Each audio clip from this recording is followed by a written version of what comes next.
University of Hawaii. Humpback whales swim to create nets. Sign up for the biggest new releases, reviews and tech hacks. Subscribe. When you subscribe, we will use the information you provide to send you these news. Sometimes they'll include recommendations for other related newsletters or services. Our privacy notice explains more about how we use your data and your rights. You can unsubscribe at any. Their shrill wails, deep growls and otherworldly moans are some of the ocean's most iconic sounds. But humpback whales' unique method of communication may be even more mysterious than first thought, after a study concluded their songs are not learned from others. A new University at Buffalo, UB, study has contradicted the widely accepted cultural transmission theory that whales learn their songs from each other. Eduardo Mercado, a professor of psychology in UB's College of Arts and said, "It seems like that is not correct. Our findings indicate that neither cultural transmission nor social learning contributes significantly to how humpback whales change their song. I think the results are provocative and will probably make other whale researchers livid or dismissive, but at least the discussion won't be boring."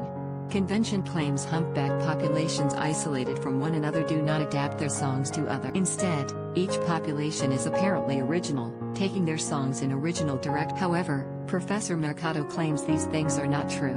He said, "I compare songs over 40 years and compare populations that have never been in contact with one another, and they're doing basically the same thing." The study examined whale songs from groups of humpbacks not in acoustic contact with each other, while still creating acoustically and while the results defied exceptions, the whale researcher thinks his conclusions make the mammals all the more impressive. He said, "The idea that humpback whales are a distinguished part of the animal kingdom because of their ability to culturally learn songs is apparently not true. But to me, what the whales are doing is actually more impressive.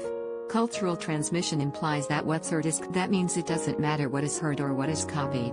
But what we found is very specific and precise, without a trace of arbitrary vocalization. The songs change over time in a fashion that's even more precise than what humans do when language develops." Trending, he added, "Club DJs may be an apt metaphor for how whale songs." Professor Mercado said, "DJs can't just randomly go from one song to the next. They have to think about beat matching, tempo and mood in order to maintain I think that might be true of the whales.